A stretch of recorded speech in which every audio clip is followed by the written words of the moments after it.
Hello everybody, welcome back to a brand new video, and today we're doing what if John Tyler was removed from office in 1843.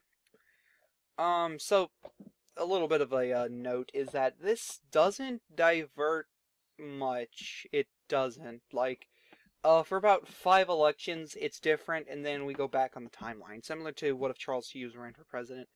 There's not that much of a change. There's not. And I'll go and we'll find out. Going on to 1844, I believe. Yes, 1844. James Polk would win the Democrat nomination, and John Jones would end up winning the Whig primary. John Jones was the Speaker of the House, and he would end up becoming president. And I think the presidential succession amendment would end up being passed a lot earlier. We wouldn't know who the president would be. So, and I think John Jones would say maybe the Speaker should become president. It would be very confusing. We wouldn't have a president for a long while.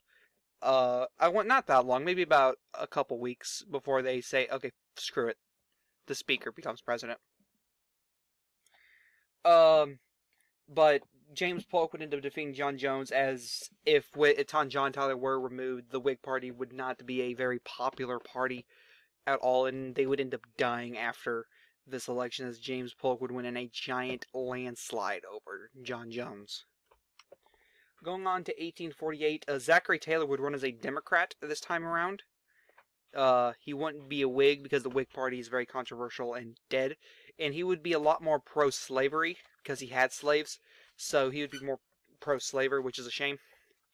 And Martin Van Buren and the Free Soil Party would end up becoming the Whigs would go to this Free Soil Party, making a lot more conservative, I guess you could say, I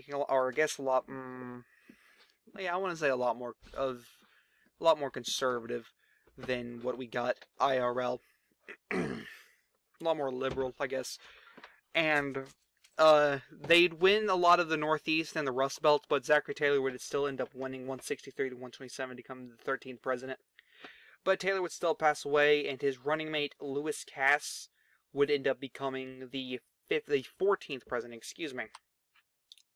And in 1852, Lewis Cass would end up running against Know Nothing nominee Millard Fillmore. The Know Nothing party would end up taking all that support and be like, "Hey, we're going to be the next major party," and Cass would choose James Buchanan as his running mate, and Winfield Scott would be Fillmore's running mate. But Cass would still beat Congressman Millard Fillmore. Cass would end up having a more successful president than Fillmore did in our timeline. He would win 161 to 135, mostly because the Democrat Party is very popular now because they got rid of a unpopular president such as the Whig Party. Going on to 1856, Vice President James Buchanan would end up winning the Democrat nomination, and Republicans all across the world would rejoice as the party has been created. Would do very well in the midterms. And Millard Fillmore would be chosen as their nominee, not John C. Fremont. And Andrew Donaldson would end up becoming Fillmore's running mate this time around.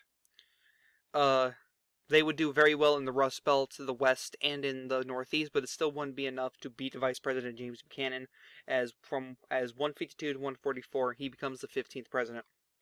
And Buchanan would still have a very unsuccessful presidency, going on to 1860, which we all know what happens in 1860. The four-way race, Lincoln becomes president, Civil War.